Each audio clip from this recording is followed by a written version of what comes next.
السلام عليكم ورحمة الله، مرحبا بكم في تفاصيل.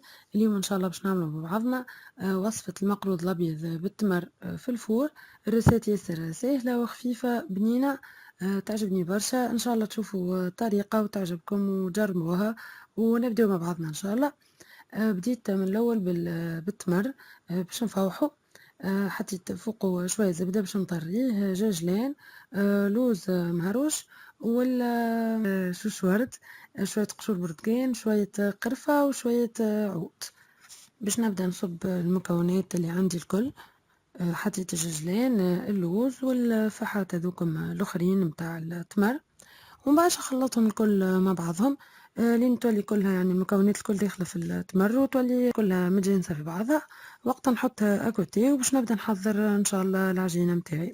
قبل ما نحضر العجينة نعمل الشحور متاعي باش كي يخرج المقروض سخون يكون شحور بارد. لهنا الشحور يكون خفيف، مش كي الشحور متاع المقروض المقلي. عملت على كيلة سكر، نفس الكيلة ماء، وباش نعصر القارص ونخليه هكاكا يغلي لين يتبدل لونه شوية، يعني يبدا دوري خفيف، مش ياسر غامق، ومش بخليه يعني لين يولي عاقد بالكدا. ومن بعد باش نبدا نحضر العجينة. مكوناتها بسيطة برشا. عندنا كيلو فرينة، عليه 400 جرام فرينة، واحدة خميرة، وكاس عطر شاي. أنا لهنا استعملت كيلو ونص، تنزيد نكتب الوصفة في صندوق الوصف.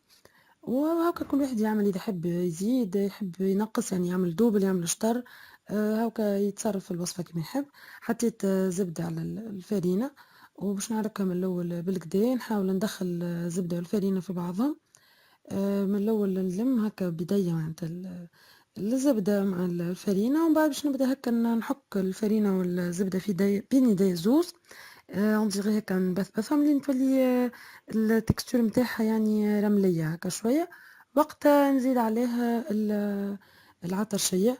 ونلم العجينة ياسر خفيفة وياسر سوبل، يعني ياسر سوبل كي تعجنها وكي تجي تخدم بها.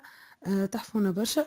أما بالكدا نحط لها بالطبيعة الخميرة، ساشي الخميرة، ورشة ملح أكيد، خاطر هذيك تفرق بالكدا في الطعم، متجيش يعني البات مسوسة، أو ميم طون تكون من بعد متجانسة مع مع الشحور.